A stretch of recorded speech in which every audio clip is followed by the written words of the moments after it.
Finalment, té la paraula l'il·lustre senyor José Antonio Coto per posicionar-se sobre les esmenes.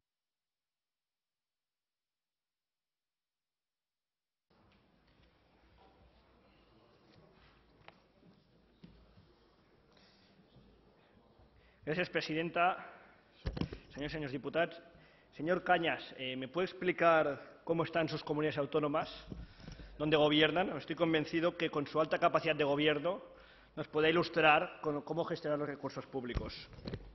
En quant al senyor Fernández Teixidó, fixi, vostè em diu que l'any 2005 sí valia, l'any 2011 no val, l'any 2001 tampoc valia, perquè vostès l'any 2001 van votar en contra de la llei d'estabilitat pressupostària que es va presentar al Congrés dels Diputats, casualment coincidint amb la posició de vot del senyor Zapatero, casualment. El mateix senyor Zapatero en el que vostès li van aprovar el sostre de despesa per l'any 2010 i casualment també per l'any 2011.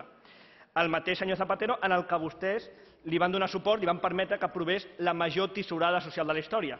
Per tant, vostès, senyores i senyors de Convergència i Unió, són còmplices del dèficit que tenim actualment. Senyor Fernández Teixidó, vostè diu: compartim aquesta visió, compartim l'esperit, però no la lletra.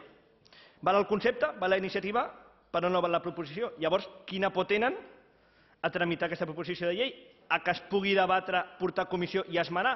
Quina por tenen, senyor Fernández Teixidó? Miri, sap què succeeix, senyor Fernández Teixidó?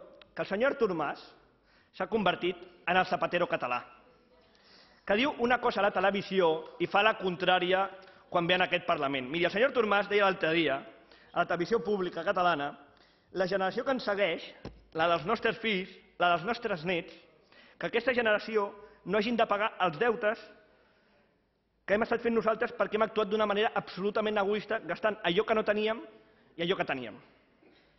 Doncs és això el que vol aquesta llei, senyors i senyors diputats de Convergència i Unió, que no es gasti el que es té i el que no es té. Vostès estan fent com feia el senyor Montilla i com fa el senyor Zapatero. Primer, impedint que es limiti el dèficit, per després convertir-se en el govern tisorada, en el govern que tanca plantes d'hospitals, que tanca quiròfans i que acomiada infermeres.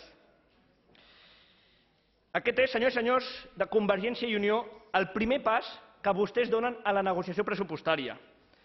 El primer pas cap a uns pressupostos de més dèficit, de més impostos, de més deute i de més atur. En la línia dels pressupostos del senyor Castells i de la senyora Salgado. En la línia d'uns pressupostos tutelats pel Partit Socialista de Catalunya. Ara entenc perfectament la posició de vot del Partit Socialista de Catalunya a la investidura del senyor Artur Mas, ergo del Zapatero català.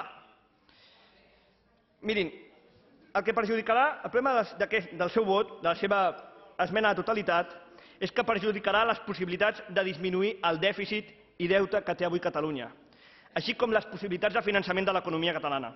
Vostès tenien la possibilitat, amb aquesta llei, d'esmenar l'enorme deute i dèficit que vostès, Convergència i Unió, han ajudat a provocar en l'economia catalana i el conjunt de l'economia espanyola. Però la realitat és que vostès, Convergència i Unió, han acabat esmenant les possibilitats de generar confiança. Ja acabo, senyora presidenta. Vostès han acabat esmenant les possibilitats de generar confiança i credibilitat per part de l'economia catalana. Moltes gràcies, senyora presidenta.